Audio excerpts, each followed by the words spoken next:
Welcome friends to the lecture Symbolic Expression, and we have Manisha Sharma with us in the studio for the sign language expert, and today's topic of discussion is Shashi Kapoor, a man for all seasons. In the earlier lecture on Shashi Kapoor, we talked about the kind of role which he played in the Hindi cinema, being from the Kapoor family, which is being considered as the first family of the Hindi cinema in that sense, and having an illustrious father in the Prithvi Raj Kapoor and very illustrious brother in Raj Kapoor, we find that his work was also very commendable, and he was not only associated with Hindi films as an actor, but he was also working in international cinema as well. In many of the English films he acted, which we talked about in some of the films we talked about in the earlier lecture. And one of the important aspects of Shashi Kapoor was that he was not only working in the mainstream cinema, but at the same time he was also acting in the meaningful films or the alternative cinema as well. So from that point of view, because we find that he started his journey at a very young age, where he also acted as a child artist in the films which were made earlier. Then we also find that he was also instrumental in that sense in working not only the solo hero films, where he acted in more than 60 films, but if we see his career, then we find that he acted in more than 110 films. So he had a very illustrious career, and how he was able to balance that was also very commendable. We find that in the last lecture we were talking about a film called Diwar, in which he acted, which was a mainstream film, and this particular film was in which we find that Amitabh Bachchan played the role of the protagonist, and another role was played by Shashi Kapoor. And Shashi Kapoor was not in any way in a way inferior to the kind of acting talent which was exhibited by Amitabh Bachchan, and his dialogue "Mere paas maa hai" became so popular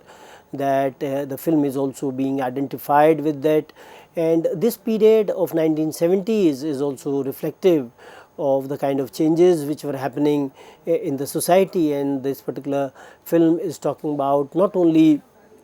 the politics of the 1970s, but the angry young man image of Amitabh Bachchan, which was also reflective of the anti-establishment stance of those times. So the film talks about the problems of the unemployment of those times, and this film was also commendable in the sense that the writing duo of Salim Javed, the way they were given the status of writers, and how writers they were also able to get some kind of importance in the later times because of this particular film. We also find that this film was later seen to be as some kind of a cult film as well. We also find that there was another film called Fakira in 1976, and this film was talking about two small children who are brothers and who lose their parents in a fire, and how they are harassed by bad men and they get separated as well, and they grow up and become criminals. One of the roles is played by Shashi Kapoor and the other is played by Denny, and they also become some kind of enemies, not knowing that they are the real brothers. And a policewoman, role played by Shabana Azmi, goes undercover in the Shashi Kapoor's criminal group, and both of them, how they fall in love, and over a period of time we find that things they also unfold. And apart from this film, we find that he also played an important role in Kabhi Kabhi, where we find that lovers Amitabh Bachchan and Rakhi, they are unable to marry, and Rakhi marries Shashi Kapoor in this particular film. And the way he portrays his character, he is being shown to be a very carefree, and he also trusts women. And in this particular film, we also find that Wahida Rahman played the role of the wife of Amitabh Bachchan, who has an illegitimate daughter, Neetu Singh, before she marries Amitabh Bachchan. And Neetu Singh learns of her adoption and identity of her real mother, and when she goes to meet her, Wahida Rahman is perplexed in that sense that what to do. And we also find that how Rishi Kapoor, who is the son of Shashi Kapoor in this film, there is some kind of a love triangle in the film, because Rishi Kapoor and Neetu Singh and daughter of Amitabh Bachchan, they form some kind of a triangle, and the question of Neetu Singh's legitimacy becomes important in this film, because at one point of time Amitabh Bachchan thinks that Waheeda Rahman is favoring Neetu Singh over their own daughter. So these kinds of questions of legitimacy and illegitimacy, they are being talked about in this film, and the premarital child of Waheeda Rahman in the times of 1980s was also an important concern, when society was also grappling with these kinds of ideas. And we also see that apart from this, how Amitabh Bachchan and Shashi Kapoor, they acted in many of the films together, and one of the films was Trishul in 1978, and we find that how Sanjeev Kumar gives up his first love Waheeda Rahman in the film to marry a wealthy heiress, and she delivers and raises their illegitimate son, and how Amitabh Bachchan takes vengeance by destroying his father's business and family relations. So in this particular film, Shashi Kapoor as a trusting fellow, as a trusting person is being shown. He is shown as a very committed and suave, who is very carefree, and he's a half sibling of Amitabh Bachchan in the film, and he is caught in the crossfire of Amitabh's revenge. And so again in this particular film we talk about the question of legitimacy and illegitimacy. Another important film of Shashi Kapoor was Satyam Shivam Sundaram in 1978, and it was a social drama about the differences between the physical and the spiritual love,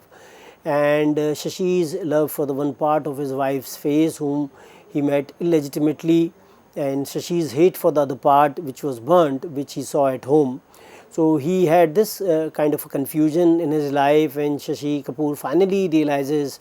the shallowness of his thought and behavior, that he was searching for the outer beauty. And we also find that apart from these mainstream films, we find that he also had a production house, Filmwalas, which also he produced the critically acclaimed films such as Junoon in 1978, and this film was directed by Shyam Benegal, and it was based on Ruskin Bond's fictional novella A Flight of Pigeons, which was set around the rebellion of 1857. So in this film, the controlled aggression of Shashi Kapoor against the colonial backdrop played an important role, and the way film unfolded in that sense, and the character of Shashi Kapoor as Javed Khan was being shown. He was shown to be a Pathan, and he had this kind of an impressive portrayal. So the passion of Shashi Kapoor and the defiance of Shashi Kapoor in that sense, that he developed a passion for Nafisa Ali, who had been captured, who was an English woman who had been captured and who had been brought to his house, and his defiance of his wife, who did not like that he had this kind of a passion for Nafisa Ali. So all these kinds of things, they were being portrayed in a manner that that they were able to exhibit not only their inner passion, but at the same time they were also reflective of the times in which the film was being made. And he is being shown to be a reckless feudal chieftain of a Muslim Pathan heritage, whose world revolves around the breeding career pigeons. So we also find that the way Shashi Kapoor acted in this film, and finally in the climax scene when he goes to church to meet Nafisa Ali last time, she comes out and expresses her feelings for Shashi Kapoor against her mother's will, and he also honorably keeps his word and promise he had made with Nafisa's mother, and leaves church without Nafisa. So we find that how the movie ends basically with a voiceover that Shashi Kapoor was martyred fighting British when he realizes that he was living in a colonial country, he was not free. So such kind of a late realization happens to him, and Nafisa Ali on the other hand, she goes to Britain and she dies 55 years later, and she did not marry as well.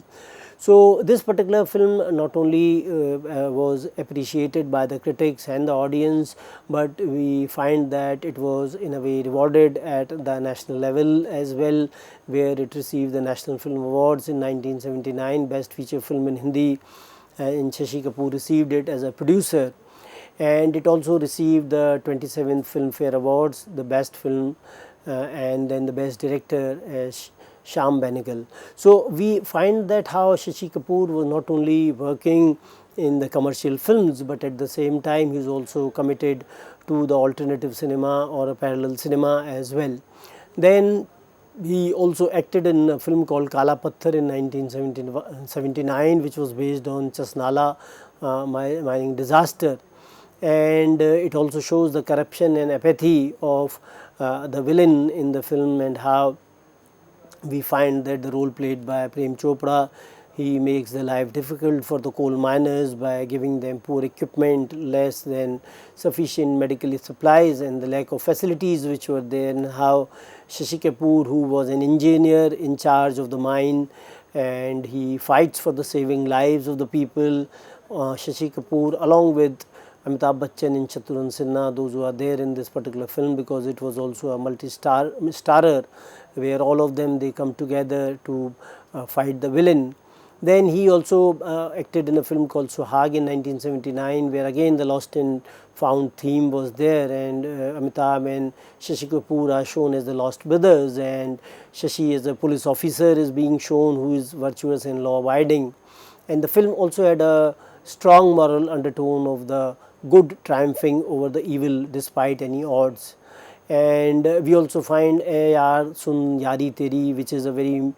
popular song in terms of friendship, and Tere Rab Ne Bana Di Jodi, which is again a wedding song, and both these songs they became very popular, and time and again they are also being played in films and at the times when friends they are together. So we find that Amitabh and Shashi Kapoor, both of them, they acted together in many of the films, and these films they became very popular as well. Do and Do Panch in 1980 was again,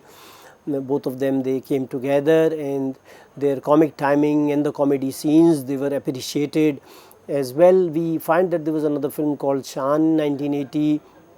Again, both of them, along with Shatrughan Sinha, played an important role in this film, and both of them they play the role of conmen in the films, and they have a brother who is a police officer, the role played by Sunil Dutt, and how Sunil Dutt is being killed by Shakal, the role played by Kulbhushan Kharbanda, and how all of them they come together to in a way fight with the villain. And this look of Shaan of Shakal became very popular, and we also find that Shaan also took its lead from the James Bond films with fancy sets and beautiful costumes, and Shakal, who is the bald villain, originally to be played by Sanjeev Kumar, as it was in a way there in the in many of the film magazines that Sanjeev Kumar was to play this role. But finally played by Kulbhushan Kharbanda, and it was based on the James Bond villain Blofeld. And he also acted in a film called Silsila, where he played a role of Jaya Bahaduri's love interest, and how when he dies, then Amitabh had to marry Jaya to save her honor, as she was carrying the child of his deceased brother Shashi Kapoor. So again, the theme of abandonment in this particular film is there, that how Amitabh abandons Rekha, Shashi Kapoor abandons Jaya Bahaduri through death, and the institution of marriage and the issue of familial responsibility they are being talked about. And this film did not do a very good business at the box office. It did a very average business initially, but we find that it became some sort of a cult film in the later times, because the theme was very far ahead of its time, because marriage in India is a very sacred institution. And when director created sympathy for the two lovers who were willing to go outside their marriage and continue their love affair, he didn't carry audience with them. So we also find that he also, as a producer in 36 Chaurangi Lane, a 1981 film about a lonely school teacher, and Vimal Desanaike has talked about this portrayal of the patriarchal social system, and the film portrays plight of a lonely women in a society that cares little for the questions of female subjectivity and self-fulfillment. And he also produced and directed a fantasy film Ajuba with Amitabh Bachchan later in 1990-91. Then we find that he also acted in a film called Kalyug, which was a crime drama, which was directed by Shyam Benegal. and this film was known as a modern day adaptation of Indian epic Mahabharata, depicting an archetypal conflict between the rival business houses. And this film was a tale of intrigue, plots and inevitable war between the two families, and it also shows or exhibits the brittleness of our moral fabric. Then we also see Shashi Kapoor acting in a film called Basera in 1981, again a tale of love and sacrifice in which both Rakhi and Rekha played important roles, and we find that this was also a film which was talking about magnanimity and love for younger siblings as exhibited by Rakhi, and the conscience of the family as communicated by Rekha, and it also talks about the decaying values which are there in the familial context, and how we need such more stories which can do some kind of a justice in that sense. Then we also find that he also acted in many other films, like Namak Halal was one where we find that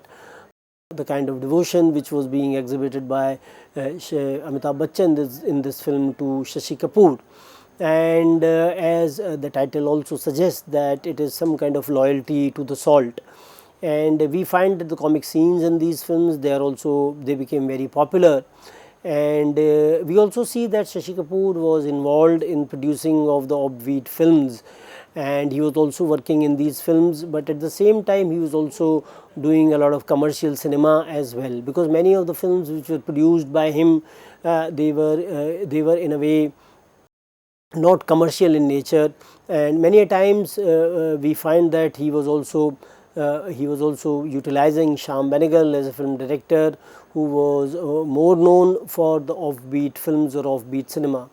As a producer, we also see that he made Vijeta in 1982, which was notable for some rarely seen aerial photography of the combat aircraft active with IAF in 1980s, and the central character played the role of a pilot is a MiG-21 pilot and is shown flying the aircraft in ground attack role in Indo-Pakistani War of 1971.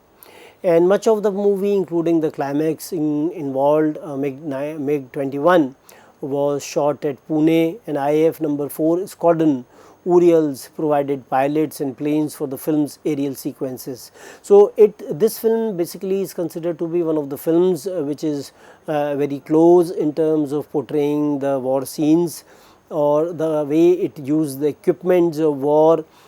Such kind of portrayal was considered to be quite real in this particular film. Then we also see that he also produced a film called Utsav, and it was directed by Girish Karnad, and the film was based on the 2nd century BC Sanskrit play Mrachkatika, Little Clay Cart by Shudrak, and we also find that he had this kind of a courage to take up this kind of a film project as well, because the film was talking about the earlier times, and the film also was not very successful from the box office point of view, and Shashi Kapoor, it is being reported that lost around 1.5 crores in 1984 in this particular film. And the story is about a courtesan, Vasanta Sena, played by Rekha, and her chance meeting with a poor Brahmin man, Charu Datta, played by Shekhar Suman, and the story is based in Ujjain. And this film was given a certificate by Central Board of Film Censors, CBFC, and it was considered to be a bold film in those times. Then we also see that he made a film called New Delhi Times in 1986, and it was a political thriller film written by Gulzar and about a newspaper editor who exposes the politics, media, corruption nexus. So this had some kind of a controversial storyline about the political corruption in media, and it ran into trouble when the film distributors and the television refused to run this particular film. We also find that later it won 3 National Film Awards as well, and it tackles the issue of corruption in media, which also include Kundan Shah's Jaane Bhi Do Yaron. Jaane Bhi Do Yaron was again a cult film, though not directed or produced or acted by Shashi Kapoor, but this film was also very contemporary in that sense. We also find that he was also dabbling in direction with the Juba, which was a superhero film which was produced and directed by him and co-directed by Soviet filmmaker Gennady Vasilyev. and it was an Indian Soviet co-production which was loosely based on the Arabic folklore such as the 1001 Nights,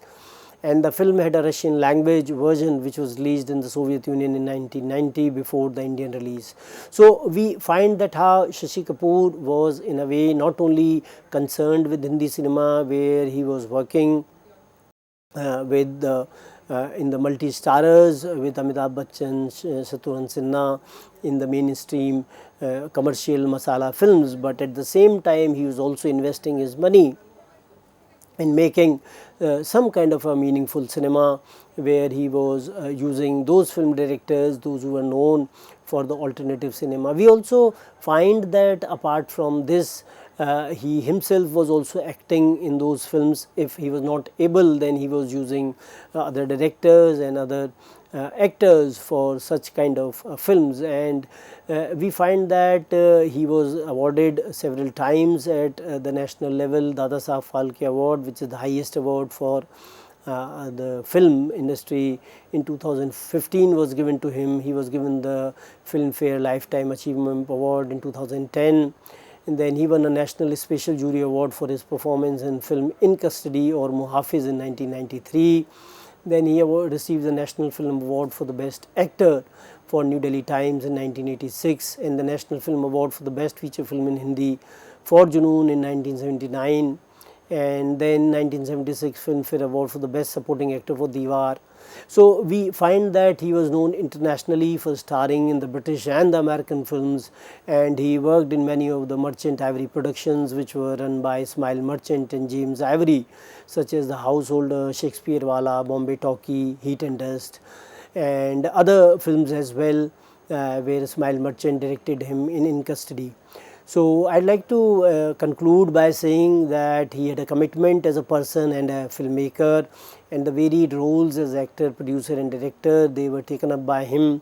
and he had a lot of honesty, charm and sensitivity to the films in which he acted, and he also acted as a bridge between the popular